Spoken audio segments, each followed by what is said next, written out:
जो आबादी है उससे ज्यादा आधार कार्ड। तो मैं तो मैंने देखना शुरू किया कि भाई क्या मामला है। एक तो जो आबादी के बारे में आप कह रहे हैं वो 2011 का आंकड़ा आपके पास है। जो आधार है उसमें आप लोग पता कर सकते हैं कि भाई आपने अगर मेरा आधार बना और कल अगर मैं मर गया तो तुरंत क्या वो आधार खत्म होता है?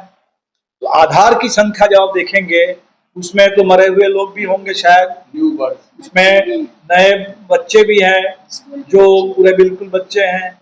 इसीलिए ये जो कह रहे हैं, और उसमें जो वो 4 जिला गिना रहे हैं, हमने तो देखा कि सैकड़ों जिले हैं हिंदुस्तान में। गुजरात के एक के बाद एक जिला है, यहाँ भी आपका बांका जैसे जिला है, और भी जिले हैं जहाँ जो आबादी तथाकथित जो आबादी का आंकड़ा है उसका 1.5 गुना आधार का है। ये सब तो बोलने के लिए वो बोल रहे हैं, ये सब कुछ तो था। और जब 24 का चुनाव हुआ वो चुनाव तो ठीक था, 24 का चुनाव तो ठीक था, अब 25 में क्यों गड़बड़ हो गया? आधार तो अचानक उस समय आधार था, हर चीज को कह रहे हैं आधार से जोड़ो, अब अचानक आधार निराधार हो गया आपके लिए, क्या बात है? ये बात तो आप लोग समझ सकते हैं, पूछ सकते करे। इसमें तो कहीं कोई पारदर्शिता नहीं रहेगी, पूरे मनमाना ढंग से होगा, कंप्लीट आर्बिट्ररी ढंग से यहाँ बिहार में मतदाता सूची का निर्माण होगा। और इसीलिए ये बहुत बड़ा, मुझे तो लगता है कि चुनाव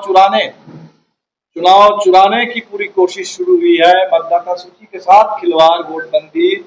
और इसीलिए हम लोगों के अभियान, ये तो सीधे बिहार के लोग अब नारा लगाने लगे हैं कि चुनाव चोर गद्दी चोर। ये पूरे चुनाव को चुराने वाला ये जो पूरी साजिश जो दिख रही है, और उस दिन 9 तारीख को भी हम लोगों ने कहा कि महाराष्ट्र में चुनाव के चोरी हो जाने के बाद लोगों को पता चला।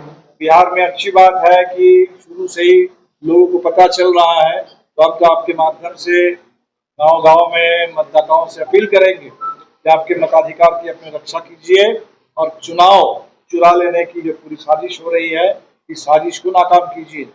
ये चुनाव बिल्कुल बदलाव वाला चुनाव है और बिहार को बचाना है, बिहार को बदलना है। जहां बिहार को